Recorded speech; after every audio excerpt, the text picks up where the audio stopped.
Hello, my beautiful souls. Welcome sa ating tarot reading sessions. Keep in mind, general reading po ito. Maaaring mag-resonate, maaaring hindi.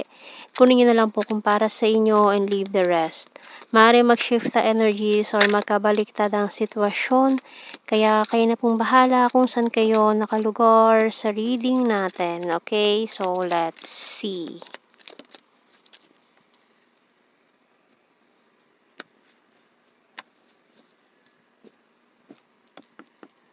So, itong mga nangahulog natin, we have the Empress and the Wheel of Fortune. The Hanged, Three of Cups, and this Ten of Wands. We also have here the Two of Wands, Tower, and this Nine of Pentacles. Bottom card is Nine of Cups. Wow. So, someone here is looking at you, maring long distance situation. Iniisip ka nitong taong to ngayon na nasa malayong lugar, na hindi maganda yung separation ninyong dalawa. There's a lot of heartache, troubles na nangyari, na nagpaguho ng mga pundasyon, ng mga sinimulan noon, or itong connection nyo nitong taong to. So, iniisip niya na mag-reach out or kausapin ka. Kaso, ang bigat pa ng mga pinagdadaanan niya ngayon sa buhay. And hindi pa niya alam kung papaano to sisimulan. Gusto niya makipag-reconcile with you, makipagkita sa'yo. Ayan. So, first time para nakilala niyo itong taon to sa social media. And then, yung iba sa inyo nag-meet personally, yung iba naman hindi. So, kumbaga, may mga hindi rin nagkita. Pero, ayun, humantong na agad sa no contact situation. Parang hindi na rin natuloy yung pagkikita sana. Ayan. So, tingnan natin anong message ng Archangels. So, wow. Gift from God. Gifts from God by Archangel Sandalphon. We angels bring you gifts from your Creator. Open your arms to receive. So, ayan, may mga gifts from God ka na marireceive ngayon. Kaya i-claim mo lang itong mga darating na mga gifts. Okay, so tingnan natin anong signs and symbol cards.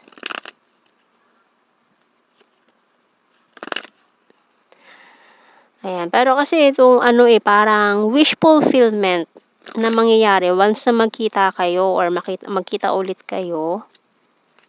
Parang hinihiling niya rin talaga mangyari ito na magkita kayong dalawa, na magkaharap kayo.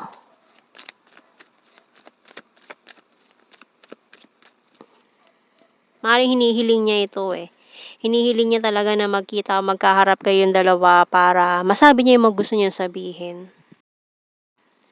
So, we have here the light bulb, mirror, tide, medication, crystal ball, bottom card, snake. Oy! Hindi na naman nakaligtas sa snake, tapos may tower card pa. So, maaari kasi may sumabotage dito sa connection na to. May mga taong sumabotahe, sumira, nanira, siniraan, yung iba sa inyo.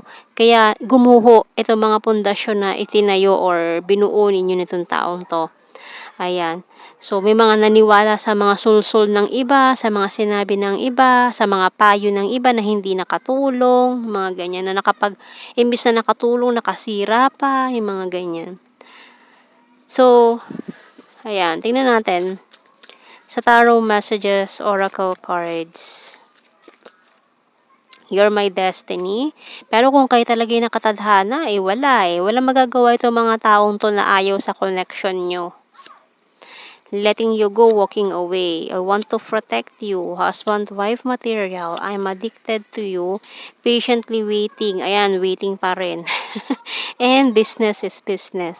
I have fear and anxiety. Dami naghihintayan ngayon. Naghihintayan ba kung sino unang magre-reach out? Kasi dapat usually lalaki gumagawa nun eh.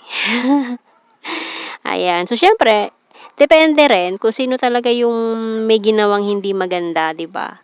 So, sila yung una dapat na mag-reach out, humingi ng tawad, kung sino yung nakagawa ng hindi tama, 'di ba? So, alangan naman maghahabol pa yung isa, tinanggihan mo na, hahabulin ka pa, o 'di ba? So, kung sino man yung hindi nakagawa ng maganda, siya yung kailangan magpaka-kumbaba. Ayun. Tingnan natin more messages.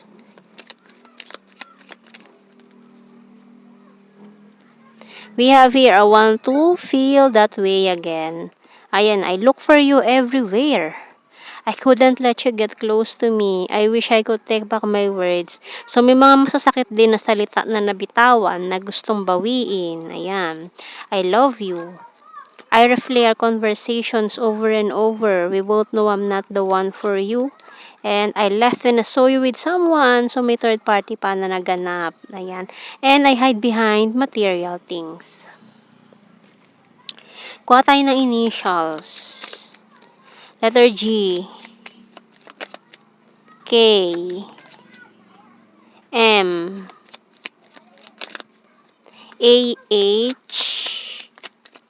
V. N. O. T. Letter J.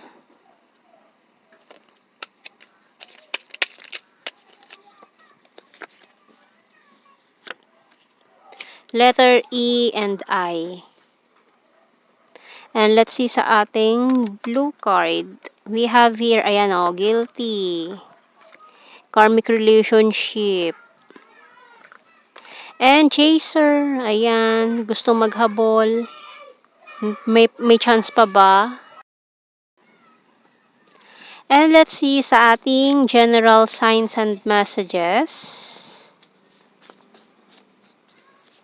Coins, Earth sign, Taurus, Virgo, Capricorn, and a water sign, Cancer, Scorpio, Pisces, November, and kind-hearted. City, December, karmic again, smart, Luzon, need more signs, hilarious, runner, North PH, Virgo, mountain card, number 10, sweet, Capricorn, responsible, chaser again, skin tag, intelligent, past person, Leo, Visayas, and Pisces sign. And wands, fire sign, Aries, Leo, Sagittarius, party animal, October, number 2, confusing, has a dirty sense of humor, and, soon. So, yan ang ating reading. Thank you for watching. Take care and God bless. See you in our next reading, guys. Bye-bye.